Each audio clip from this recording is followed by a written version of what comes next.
Olá pessoal, sejam bem-vindos. Vamos aqui para nossa primeira aula aqui. Então, uma apresentação do nosso curso. O nosso curso é de desenvolvimento web 1. Então, vamos seguir algumas diretrizes aqui. Então, para quem está em sala de aula presencial, eu já apresentei um plano de curso, alguns critérios de avaliação, regras de laboratório, introdução da disciplina e conteúdo. Para quem não é do nosso curso e vai ver essas aulas, pode seguir, tá? Que não tem problema nenhum. Siga a gente nas redes sociais, então vocês vão ver aqui que alguns trabalhos nossos, tal. Esse próprio WinCycle, né? Eu coloco lá no YouTube, no canal que está esse vídeo, então vocês veem que pode baixar, né? Então tem um trabalho no GitHub, e tem uma comunidade do Discord que é recente, então vamos logo começar a usar ela também. Aqui eu passo uma atividade para o pessoal se preparar, ou seja, fazer um planejamento um pouco melhor sobre suas vidas, né? Sobre o seu tempo, sua carreira, o que você vai fazer, principalmente para quem está começando o nível superior. Aqui, esse quatro quadrantes é chamado de matriz de Eisenhower. Você consegue colocar as suas prioridades, tempo, dividir certinho, como que você pode estudar. Pode ser só para esse curso aqui que nós estamos fazendo, para alguém que está no curso universitário ou técnico, que pode colocar sua rotina diária, seus deveres e também o seu curso técnico ou superior. Então é bem interessante, tá? Então uma introdução, né, histórica da web, onde começou, tal, e para ajudar esse raciocínio, você entender realmente a história, da onde começou o desenvolvimento web, eu passo esse documentário que é a Guerra dos Navegadores.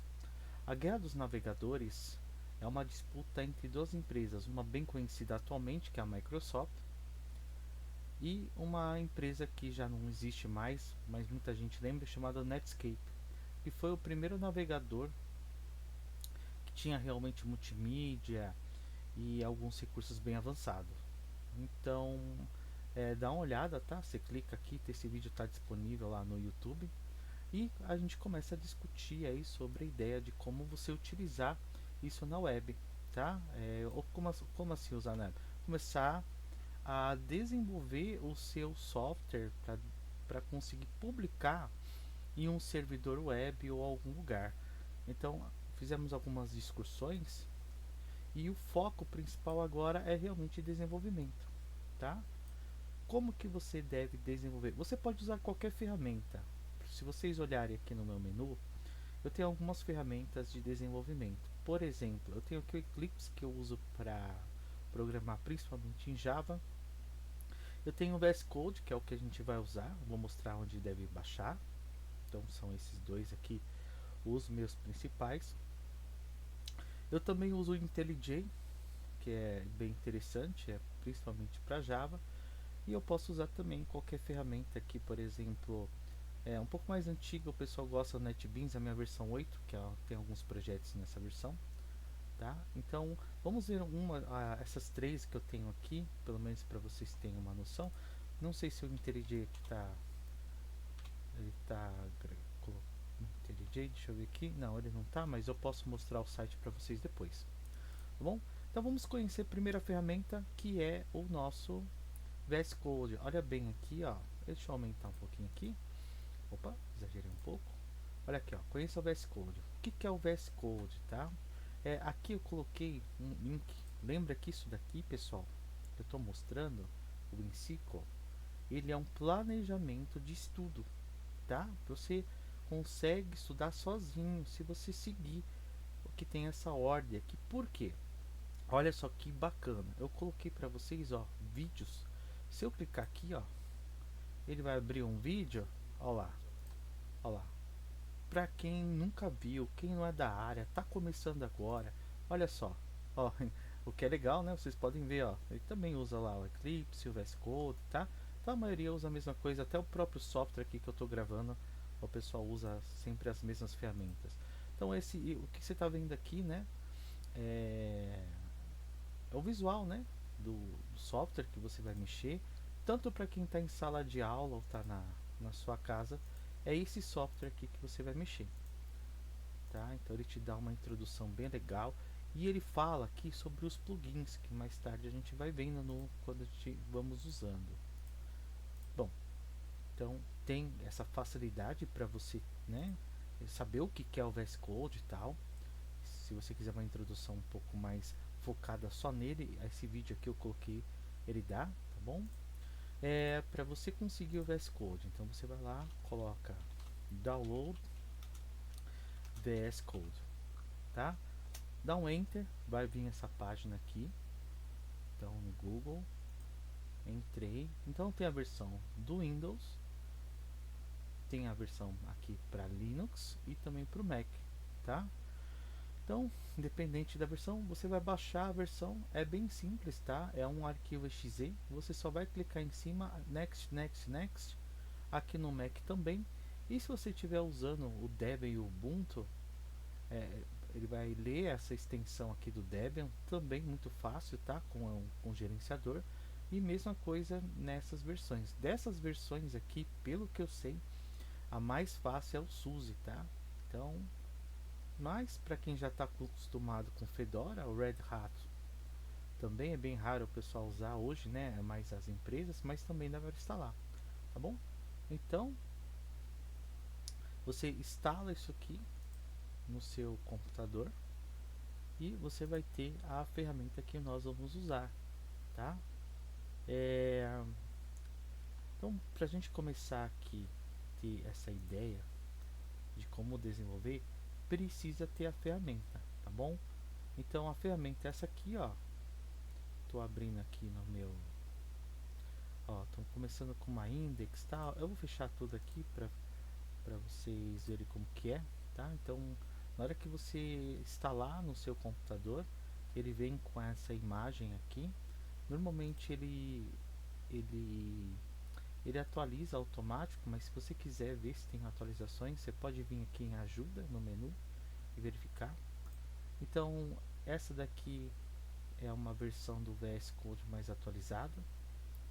E se vocês olharem aqui no meu VS Code, eu tenho algumas coisas aqui do lado, algumas ferramentas que eu acabo usando para desenvolver, tá? Porém, na hora que você instala, vai vir aqui mais ou menos até aqui, né? Isso aqui você pode ir adicionando, tirando, tá? Então esse aqui é o VS Code. Então vamos fechar aqui. Então é uma das ferramentas. Olha só, esse aqui é o planejamento, tá? A gente está aí na aula 3 do planejamento. Então eu tô colocando, vou colocar isso aqui como aula 1 no vídeo, que é a apresentação da ferramenta. Por quê? Porque essa parte aqui está mais para sala de aula, tá? Não ensinando o vídeo aí para programar, alguma coisa assim. Mas vamos chegar até aqui. Então a segunda ferramenta é o Eclipse. Então essa versão aqui seria a versão mais atual, mas provavelmente acho que até abril vai ter a versão 2005 até antes. Então essa daqui é a versão do Eclipse. Então ele é simplista também, tem uns plugins aqui e tal.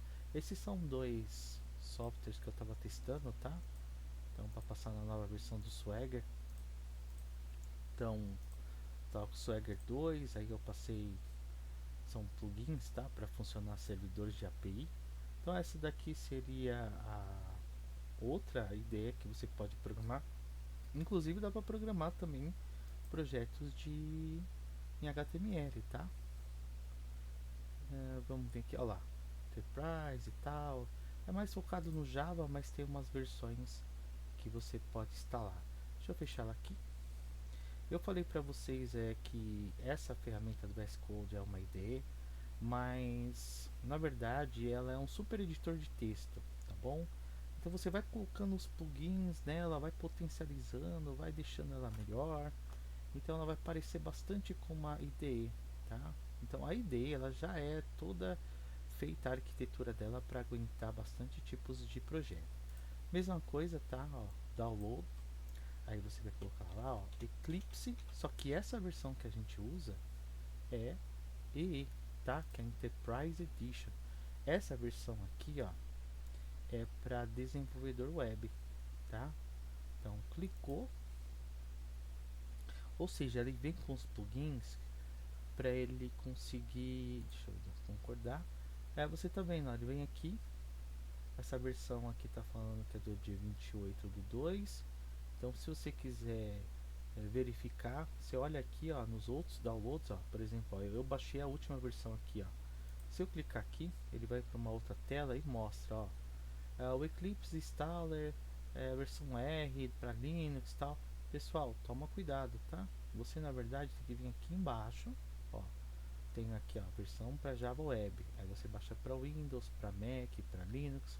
Aqui tem só para desenvolvedor desktop, só para C++ e tem umas outras versões, tá vendo? PHP e tal. Sim, você pode instalar essa aqui depois vendo os plugins, tá?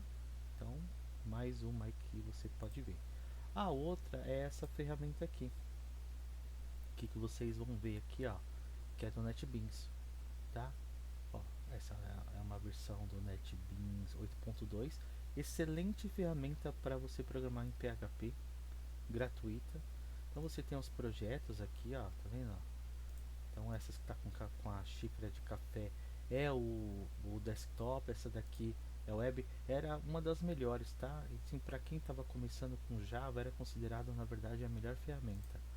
Hoje nós temos uma versão mais nova dela, só que não está tão didática como até a versão 8, que é onde a IBM e a Sun eles tinham uma parceria. Então se você colocar lá download NetBeans, você vai cair nessa página aqui, ó, tá? Então você pode fazer o download até na versão 25, tá? Eu de verdade eu não aconselho muito para quem está começando, mesmo com Java, usar essas versões aqui, porque as empresas normalmente não estão usando muito o NetBeans mais, tá? Ou ela usa o Eclipse, ou ela vai usar essa ferramenta aqui que é o IntelliJ, tá? Ó, eu vou colocar aqui o Community Edition, que ela é gratuita. Você pode clicar lá, tá? Ela usa, deixa eu fechar aqui. Ela usa o Eclipse como base dela, só que o visual dela é muito melhor, tem mais recurso, é uma ferramenta assim de primeira mesmo. Você tem a versão gratuita dela, que é a Community, que é aquela que eu cliquei, porém ele já te coloca aqui para você baixar a versão Ultimate, ela é paga, porém se você não tiver a, a sua a sua chave, você fica usando, acho que é 15 dias, se eu não me engano, ou 30 dias na versão Ultimate e depois passa para Community, tá bom? Para quem é estudante de algumas universidades, curso técnico, como aqui em São Paulo, o Centro Paula Souza, é só colocar o seu e-mail que você consegue ativar. Você tem que entrar lá no site do NetBeans, fazer o seu cadastro, NetBeans não, do JetBrains, fazer o seu cadastro, falar que você é estudante. E, se eu não me engano, ele pede um comprovante com foto, que é a carteirinha, aí você manda, anexa e você consegue ganhar, se eu não me engano, por 2, 3 anos, tá? É uma ótima ferramenta. Então nós não vamos usar ela, mas eu preciso mostrar para vocês verem as possibilidades, tá bom?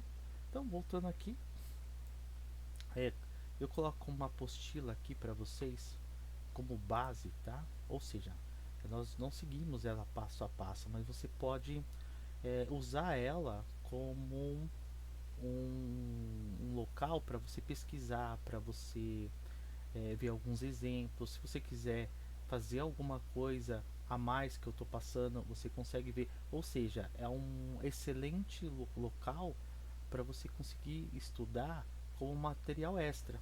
Eu vou clicar aqui, ó, na apostila. Ó. Essa escola aqui, que é o K19 Treinamentos, ela não existe mais, era em São Paulo. Porém, ela deixou um grande material, tá? Olha, um passo a passo aqui muito bem escrito. Dificilmente se consegue encontrar um livro com a qualidade que eles colocam aqui, ó. Deixa eu até aumentar para vocês verem, ó. Ele coloca bem explicado, um passo a passo. De verdade, pessoal, só com essa apostila, se você já tem um pouquinho de noção, a partir da aula 5, 6, você consegue pegar essa apostila aqui e fazer coisas muito boas, tá? Então lembra que o professor ele só vai te indicar, te dar alguns exemplos e você consegue seguir sozinho. tá bom? Então tem tabelas aqui, ó, como faz uma tabela sem CSS, aí depois que é uma folha de estilo, né, que é aquilo que deixa a tela bonita, né, falando de uma maneira mais simples.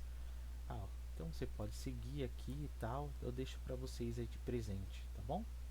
Essa apostila aqui muita gente não conhece, não precisa pagar livro nem nada. Aqui ele já começa a parte do CSS, pessoal, maravilhosa, tá? Olha só que interessante, tá? Bordas, tal, muito bom mesmo, tá bom? Então, então tem essa apostila aqui. E para finalizar esse primeiro vídeo, eu coloquei aqui, ó, introdução ao GitHub. Então tem vídeo 1 e tem vídeo 2. Então vou clicar aqui no vídeo 1 para vocês verem. É uma propaganda, né? Vamos deixar ela passar aqui. Tá. Olha aqui, ele coloca aqui para você, né, aula 1 do GitHub e tal. Então, tem como você configurar tudo bonitinho, fazer o seu usuário. Olha lá, ele mostra para você um passo a passo aqui também. Então fica como uma alternativa, nós vamos entrar lá no GitHub depois. Vídeo 2, olha lá.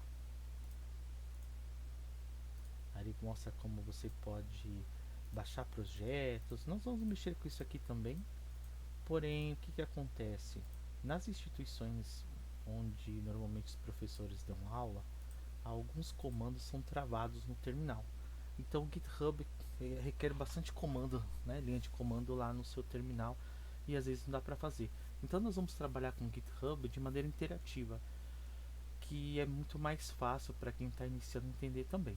Tá? Então a gente se vê aí no próximo vídeo. Vamos começar a mexer com o nosso VS Code. Até mais. Tchau, tchau, pessoal.